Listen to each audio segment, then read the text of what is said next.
So let me ask you this. How do you define wealth? Because I know you don't think of it as money in the bank. So last night we were at a restaurant. It was all of us, all my homies, all my millionaire friends, some family members, and we were around the table. Everybody was healthy. Everybody had a good time shredding the mountain. Everybody made money, had a good time. I actually lost money yesterday on the square trade, 40 grand, but that's totally And fine. you lost card roulette too. It was great. It's poetic. Yeah, it was $2,200 for a the bunch of fucking cheese and fondue.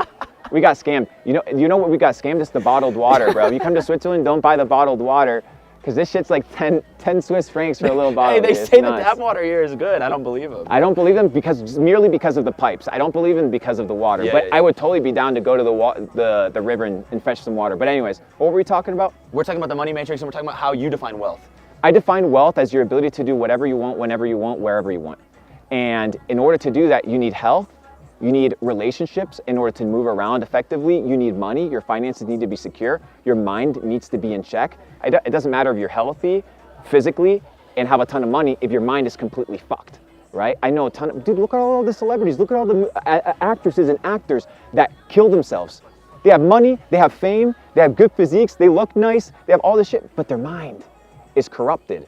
So the goal to be wealthy is your mind needs to be healthy, your body needs to be healthy, your bank account needs to be healthy. Wealth, by definition, is abundance.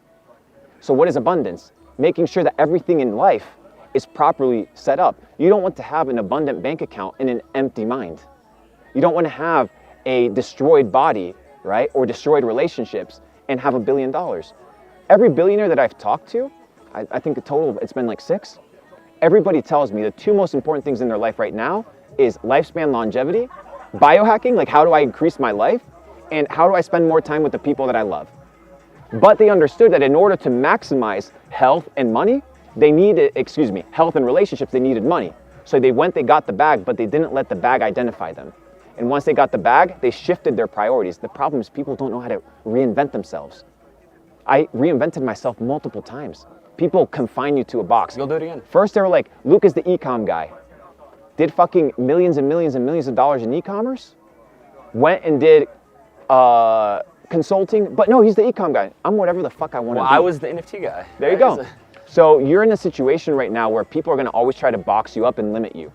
But if your mind can be freed, your mind can be limitless. And it's limitless based off of the information that you inject into it. The information that you have, and I've said this before, has given you the life that you have. So if you want a different life, input different information. Bro, there's this viral video right now of this billionaire. It's like private jet billionaire answers questions. I don't know what the fuck it is. We put it on screen. And he asks him if he has any regrets, right? What his biggest regrets are. And this dude, billionaire, probably 30s or 40s, on his private jet, being interviewed by some kid for YouTube, about to go viral, almost breaks down into tears, right? And he's like, yeah, man, I destroyed my marriage. I let the woman in my, this is in essence what he says. And you can tell that he fucking blew everything up. So let me ask you this, right? Who is wealthier? The 100 millionaire with poor physique, with no access to friends or family that loves him, or somebody with $100 in the bank who has a friend that lets them fly their jet whenever they want to, and knows the owner of 10 hotels that let him stay for free indefinitely with access. The $100 million guy. And I'll tell you why. I know it's a little pivot to what you were going to say, because the examples that you gave were just like capitalistic monetary examples. In the context of, is one compromising every other area of their life for the money? Yes. So yeah, 100%, because there's certain things in your life that you will never get back. So people, it's very paradoxical, right? People give up the valuable things in life, like relationships, family, health, the things that they cannot replace, mental stability, for the things that they can replace. Gucci belts, Louis Vuitton, money, Rolex, all their identity is built on what? The things that they've been told are valuable, but they've been told to you and sold to you so that somebody else's dreams can become true, right? So when you buy the Louis Vuitton belt, you're making somebody else's dreams come true. They've just told you that your dreams should be a Louis Vuitton belt. They've convinced you, right? So the big problem, brother, that I see, it all comes back to the mind. It all comes back to the mind. If you're poor here, you're going to be poor in every other area of life. So I genuinely believe that if the guy that had $100 didn't fuck it up, but his life was in check and that he actually was about it, not just $100, that's it, but had $100 and was actually about it, he'd be wealthier. Yeah, so... Because there's context to it, right? It depends. Does the $100 million guy have more money? Does the $1 million guy have health? There's a lot of spectrums, but the point of the pursuit of money is to get to a point where you have financial freedom. At that point, it no longer matters, dude. It doesn't. Every guy says it, dude. Like, if every dude is saying it to you, maybe there's some truth to it. But motherfuckers will not believe it until they live it, bro. And because it goes so deep that you can make $100 million and be terrified of going broke. People talk about it all the time, right? They live in constant fear. It's like being chased almost. But why do they live in fear? Because they don't trust themselves, bro. So there's this massive ecosystem of conditioning whereby people aren't willing to bet on this. Who are you gonna go bet on, dude? Except yourself. Bro, who are you gonna go bet on, motherfucker? Like, go bet on yourself. If you're gonna go bet on somebody, go bet on your own wins. Go bet on your own life, on your own success. Not go put your money in the stock market, bet on Elon. The fuck is Elon, bro? The fuck are all these dudes? Oh yeah, I'm gonna bet on these winners. Bet on the winners with your spare change, like racehorses, dude. I use the stock market. All right, I bet on Elon. This dude's crushing. All right, put some money here. All right, I put 150,000 on Square's Jack bullshit company. That horse lost. Whatever. But I treat that money like expendable. But I'm betting on myself, dude, to win. The dude that has $100 million that's afraid of going broke, it's because he doesn't trust himself to make that money back. Dude, I'm gonna make millions and millions, I'm gonna lose millions and millions, it's just the name of the game, bro. I'm here traveling through the map, hanging out. If that means being worth billions of dollars or being worth zero, so be it. I will never work a fucking job a day in my life, dude. And that's the name of the game. I'll be free. I'll live under a bridge as long as I don't have to clock in and be accountable to some Karen bitch when I can take my lunch break. Fuck that, dude. You know what's crazy about that, by the way?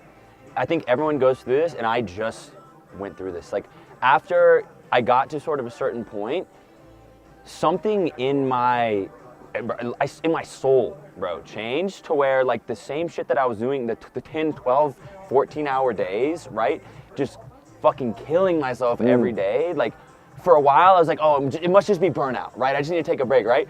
So I took a break, and I came back, and I was like, no, this is still terrible. I tried everything in the book other than, like, hey, maybe I've just started to realize what life is supposed to be, right? But you said it perfectly. People are fucking terrified. And remember when we were on the gondola on the way up, you mentioned mind control, bro. Because people's minds are fucking, it goes so deep. I'm still trying to escape it, bro. Billionaires trying to escape it. It's super difficult to escape it. And the reason it's difficult to escape it is because it's so ingrained into who you are as an individual from the moment that you're born, dude. Like, the conditioning from ages 0 to 7 is called theta state. What is theta state? It's dream state. It's where the subconscious mind gets reprogrammed. So from 0 to 7, right, you have a period where what's conditioning the kids right now? Nickelodeon, all this bullshit, social media, YouTube. Kids are getting iPads at the age of 3. All this is programming and conditioning. From 0 to 7, that's the period that dictates the rest of your life. So the Jesuit priests that were out here, like, building churches and doing all these things, they said, give me a child from the age 0 to 7 and I will tell you where he will be the rest of his life.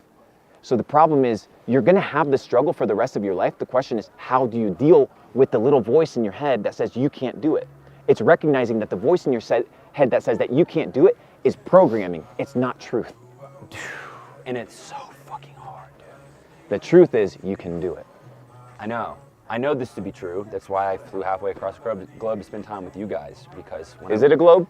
Okay. Across the earth, bro. I flew across the earth. And when I'm at home, I'm the youngest. Comment sections go crazy. I'm the youngest, richest person where I live. I come here, not even close, bro. Surrounded by people that are way better than me. And that's so important, bro. Because even when we sit here on camera, this isn't a fucking podcast. Bro, we're having fun, bro. Yeah, it's a mastermind. We're literally having the gondola going there. There's a fucking huge ass mountain which we're gonna shred today. I wish you guys could see. Nate told me that the mountain here, the shred all the way from the top, is like a nice little cruise. It's amazing. Yeah. We'll do it later. I'm ready, dude. Hey, by the way, what? My faceplant was in the last vlog. Tell the camera I'm a good snowboarder, bro. Bro, you're a shredder, dude. Okay, all right. You're a shredder. You were going behind Alex with the. Yes. Was that you? It was like what, 58 miles? Yeah, like 57 miles an hour. Anyway, That's nuts, but dude. I'm sorry. I'm Anyway, sidetracking. Yeah, I'm getting side quest. This whole thing is a side quest. But bro, sorry, I completely lost my train of thought. It's so easy to get stuck with limiting beliefs, right? I talk about this all the time, and I like talking about it because I'm going through it, right? Yeah. And I'll look straight at the camera, bro. I made my first $1 million. I was still a fucking idiot. Like, I knew nothing, right? And I was still scared. I was still panicking, and I was trying to get out of that, right? And it comes down to, like you said, this conditioning from the time that you're young. So let me ask you this. We'll go conspiracy. How much of do you think all of that, so we talk about Nickelodeon, right? All these shows, public schools, do you think it's corrupt from head to toe? Yeah, absolutely. Why wouldn't it be? If If I want to control the world and I want to have slaves, then I need to control the source of information that they receive, because that source of information dictates reality. Your reality is based off of what the Google searches that you make. Like, dude, ChatGPT is just reading the internet and gathering the information from the internet and spitting it out. So the question is, what's the information that's on the internet? All that shit's whitewashed as fuck. It's all whitewashed, it's all controlled. And if you don't think so, just look at who publishes the academic books for the schools. It's all the higher ups, dude.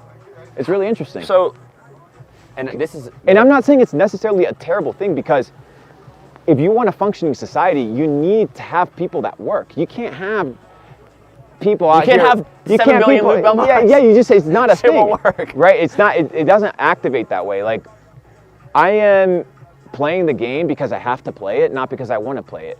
But there's people inside the rat race that can, within the rat race, create a plan to get out. The problem is not that right now you're working a 9 to 5, it's that you don't have a plan to get out of the 9 to 5. I did the 9 to 5, you did the 9 to 5. There's nothing wrong with the 9 to 5 as long as you know that you're stuck in the 9 to 5.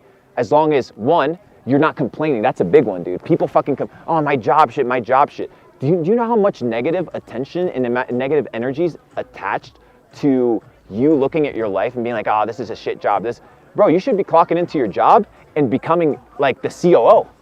Like, that should be your ambition. If you're gonna go into a company, go all in.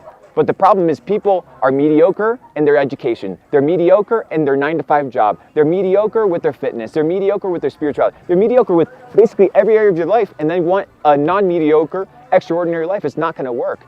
So if you want to fix the mind, we talk about mind control and limiting beliefs, you need to understand that it's possible, and it's possible if you will it into existence.